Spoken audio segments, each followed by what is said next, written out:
am J Angel, being featured on OMG Magazine for a second time, and I feel very privileged to be here. Very grateful for this opportunity once again. Wow. Well, I must say, I have been very relevant on the airwaves, in media, on the lips of people here in Trinidad. And it had its downfall at times, but it didn't break me, because within those 2 years, what I've also did with myself is that I've done like a lot of soul searching with myself. I've really sat and studied myself and really think about where I want to be and the person that I really want to be. So I had a up and down type of battle with my life, but at the same time, my career, it just kept climbing and climbing and climbing. So I would say for the past 2 years, it was very good. It was very good. Yes, it was. Yeah. That's a question a lot of people ask, because they seem to wonder, how is that even possible? But I'm not saying that it doesn't affect me when people speak negatively about me, but it's a type of energy that I don't harbor within myself. So even if a lot of negativity come towards me, I don't take it, I don't consume it, I don't keep it here or here. I try to maintain a very positive attitude, and even whatever burdens I may have, I see it as blessings. So negativity for me, understanding the source where it comes from, it puts your mind at peace. And there are only two different type of energies in this world, from what I've learned. Negative, wicked, unclean, that belong to the evil one. Holy, positive, blessings, good spirit, that belongs to the Holy One, the Creator. So as for me, I have to choose which side I'm on.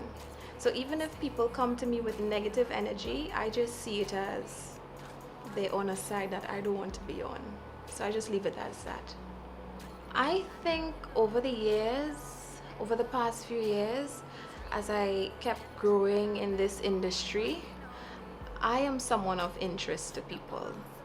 Whether some people may hate me or some people may love me, somehow I am a person of interest. And what took place recently, there have been so many rumors, a lot of ugly comments, a lot of things that was said on social media, and it wasn't tasteful at all from people. But like I said, I understand the source of where this negativity derives from. And what took place really is that I went to a spot on the avenue, and on reaching there, it wasn't even a good 20 minutes I was there. So I was looking for a stool to sit on, a chair or something to sit on, because I couldn't stand. I still have a accident injury that I've been coping with for the past couple of years. And I saw a chair available, no one was using it, right next to a couple. I thought it was a couple. It's afterwards I realized, it was probably a paid couple. But on taking the chair, it was a Spanish girl that was with a guy there next to the chair. They weren't using the chair at all. So I took it, and it's like about 8 minutes after or so, she came across. She said something to me in Spanish. I didn't understand what she said. I know I'm a public figure, so I wouldn't, put myself in a position to even oppose someone, because that just wouldn't sit well with somebody like me being in the public. And after that, she went her way. I didn't say anything. She went back to the guy. A second time she came back, about 5 minutes after. I felt someone touch me on my shoulder, and when I turned, I thought, it was one of my associates that I came with, and he was probably, ready to leave. And when I turned, she attacked me right away, head on with a bottle, head on with a bottle. And I defended myself instantly. at that point in time, because I was so surprised. Like, for the past 10 years and more, I have never even gotten into an altercation or anything of that sort in entertainment because of where I hold myself. And it was just an experience for me, an eye-opening one as well, to see that people out here, some people, not everyone, the smallest thing, they would bring themselves to a level of, you know, envy and just hate and lack of love, and that is what happened that night. And like I said, there's more to the story that a lot of people don't know. That girl, she works for Spanish Harlem.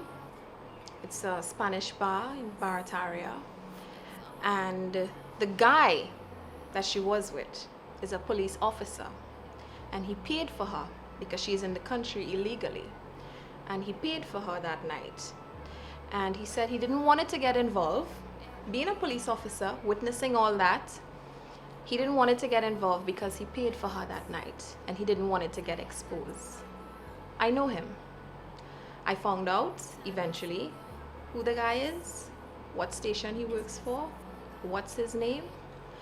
And let's just say, when coming to some people in authority, they abuse power.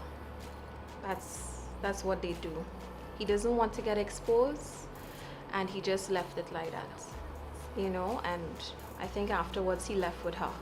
But after that entire incident, right now the police investigations are still going on, and my family, everybody is still a part of it and stuff, and it's being taken care of right now.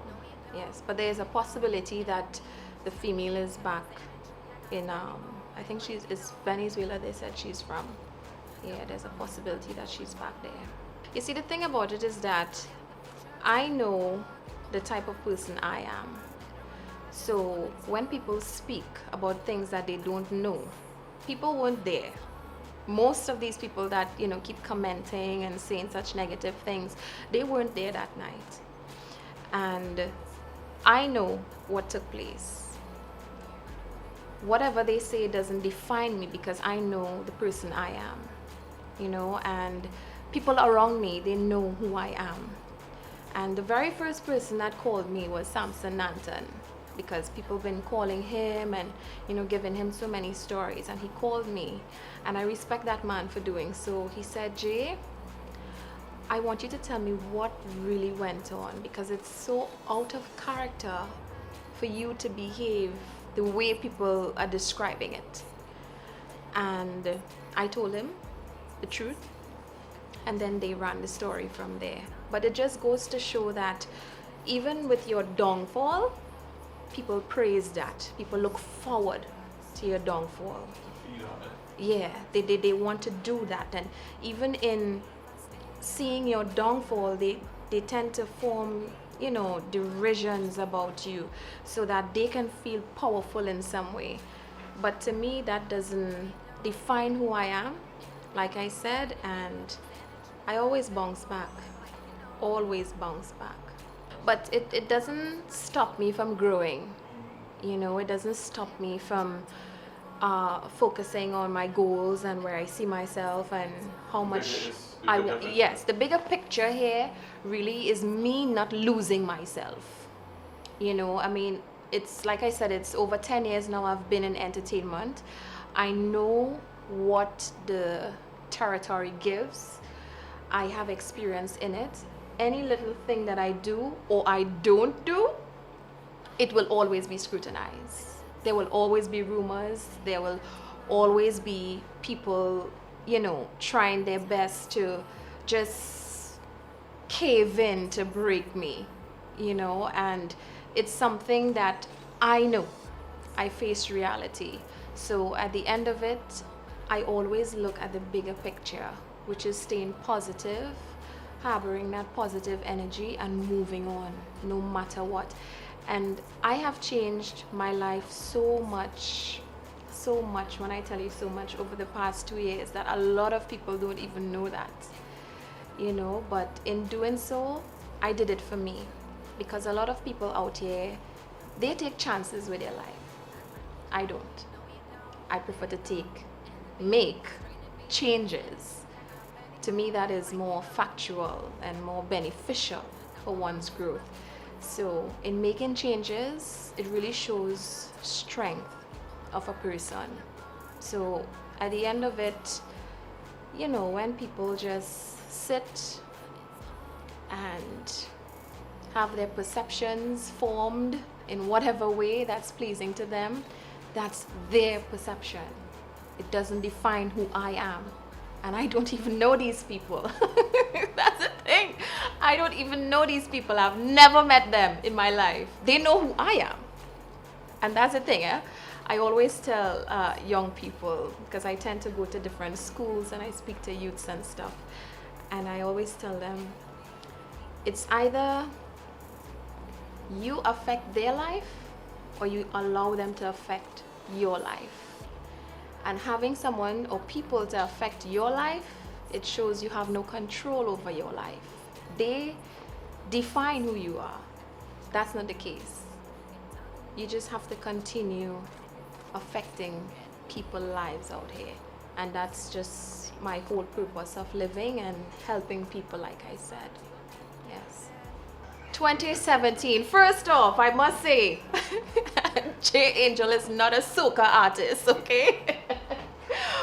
I don't know, for over the years, I have been involved in soca for the past 4 years to 5 years. I've had my experience with it, and now I've branched off into doing different genres of music. Like last year, I had a track and a music video by the name of Me, hip-hop R&B, and there are other music that's in the making right now, reggae music.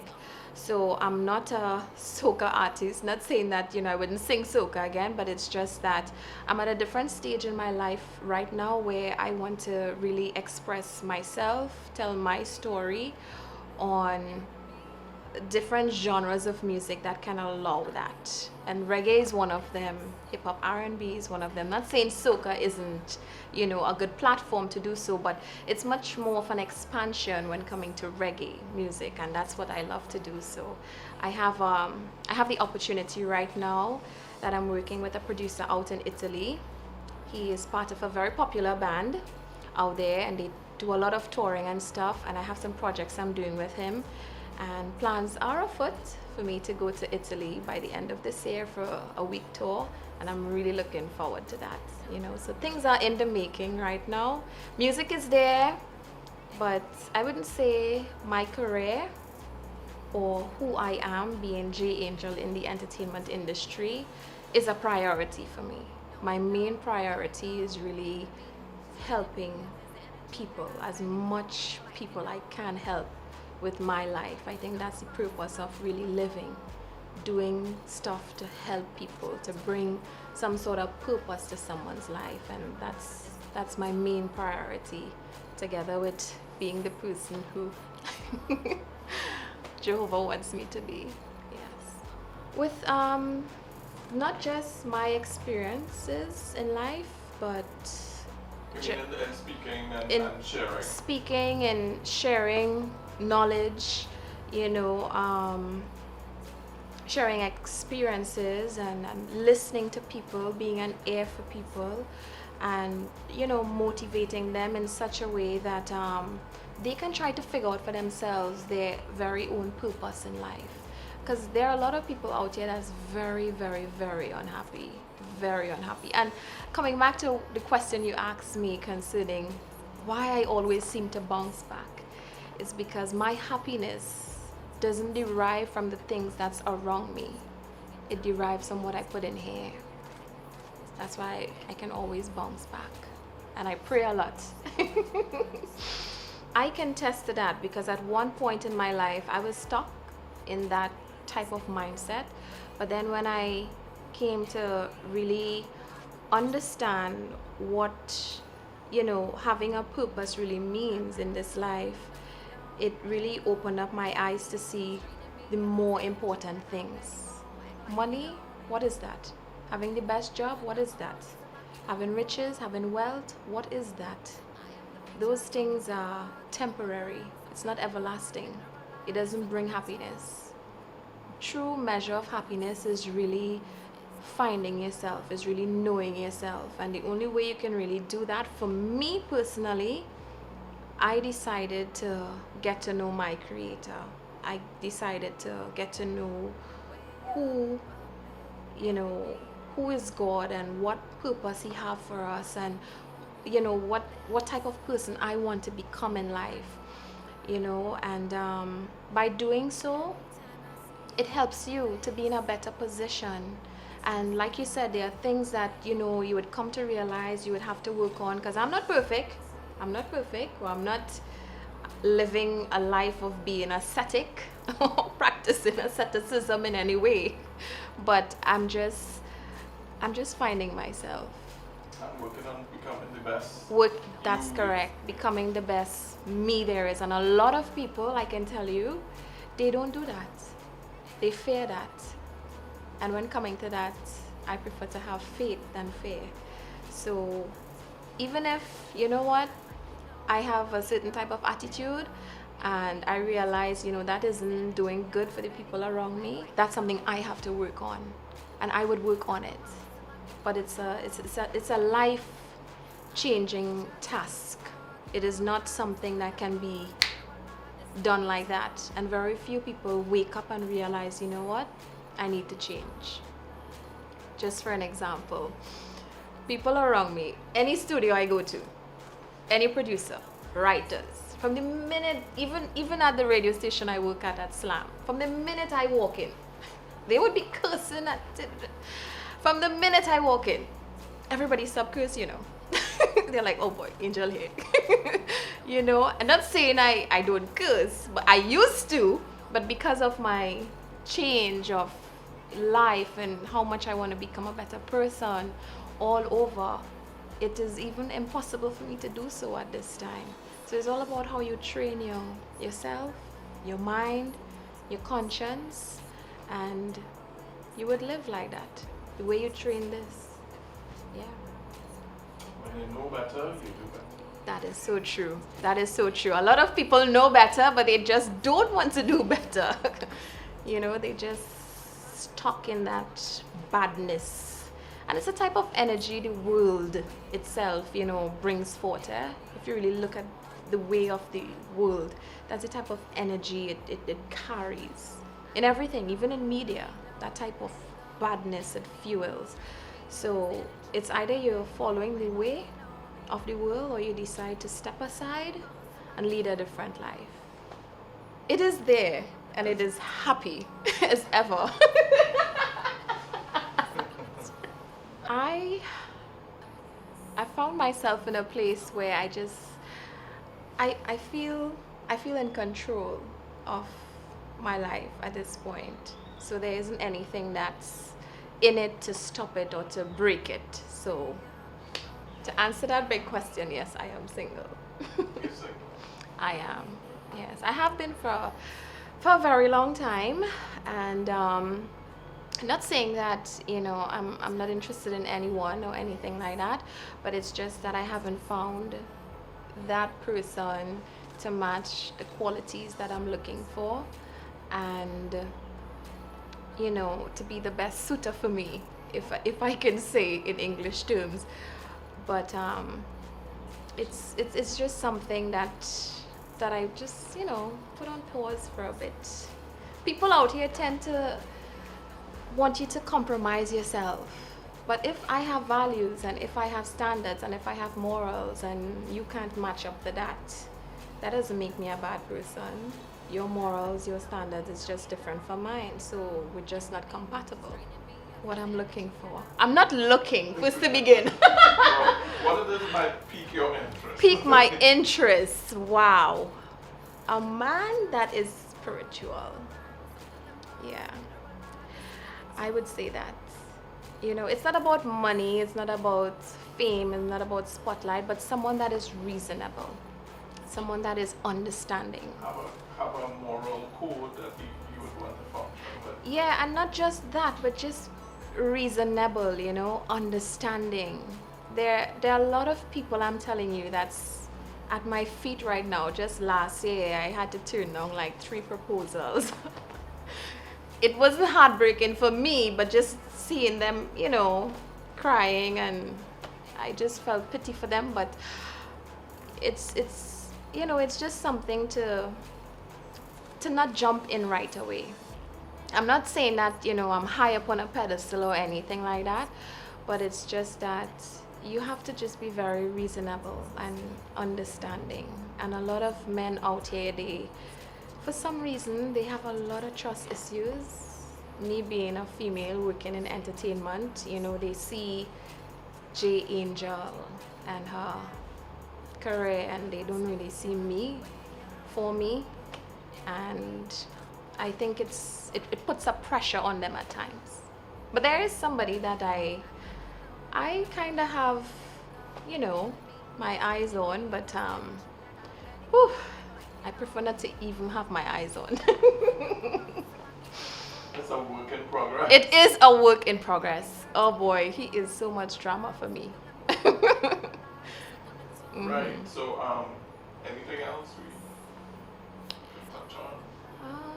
I don't know, work, if you like. Work. Mhm. Because your work has been a strong part of who Yes, you are.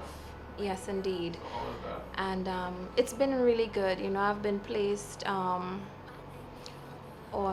primetime shifts. I work radio every day still, and it's definitely it has been a journey for me.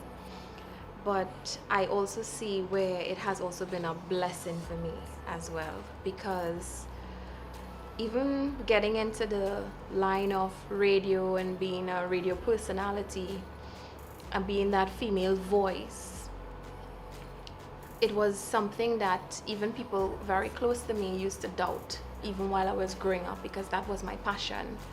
And now I'm living my dream. I remember my aunt used to say, "You're a dreamer." My aunt on my father's side, "You're a dreamer. That would never happen for you. You dream too much." I will stay being a dreamer, because now I'm living my dream. So it's good to dream. So it's been good. Work have been good. My employers, they have really been there for me in all aspects, you know, and I give much thanks for that, especially to my boss, also my personal manager, Joel Morris, also known as Signal to Noise. He's one of the most influential persons in my life, and he have been there for me since day one, and he's still there. And I have never ever met anyone like that person. And you know, he's one of my blessings, I would have to say so. Yes, that man know of all my darkest secrets apart from God. He knows of all my struggles. He knows of, you know, all the good things, bad things, things that the public don't even know about. This man knows. And I'm like, what if, you know, people get to find out somehow in the future, or this one tried to, you know, blackmail me or something? And he's like, "You have me. We would fix everything." I said, okay. So he is my angel. I always tell him that. He's the very person, the one person that have always been there for me and always stood there by my side, thick or thin, and he always have my back. Apart from Jehovah, he is that person. Yes. My OMG moment. Wow. Not wow, but OMG. I would have to say it's that connection that I made with the producer out in Italy, and him being one of the main producers for a very popular reggae band out in Italy that tours a lot, and him giving me the opportunity to record and do music with him. That is my OMG moment. Like, I was like, OMG. You know, just seeing the different places they travel to and the opportunity that I am getting right now to make music, I am definitely grateful for it, and I'm just looking towards the future, especially end of this year, to head over to Italy. Yes. So guys, I just want to say much thanks to OMG Magazine for featuring me a second time. Really appreciate it. Thank you, Stephen, behind the camera. And make sure to check me out on Slam 100.5 Progressive Urban Radio. I work every day, Monday to Thursday, 12 noon to 3 p.m. Fridays, 9 p.m. to 12 midnight. Saturdays, 6 p.m. to 9 p.m. And Sunday, 9 a.m. to 12 noon. Yeah, they call me the sweetest thing on radio. Knock on my hustle, I keep going far.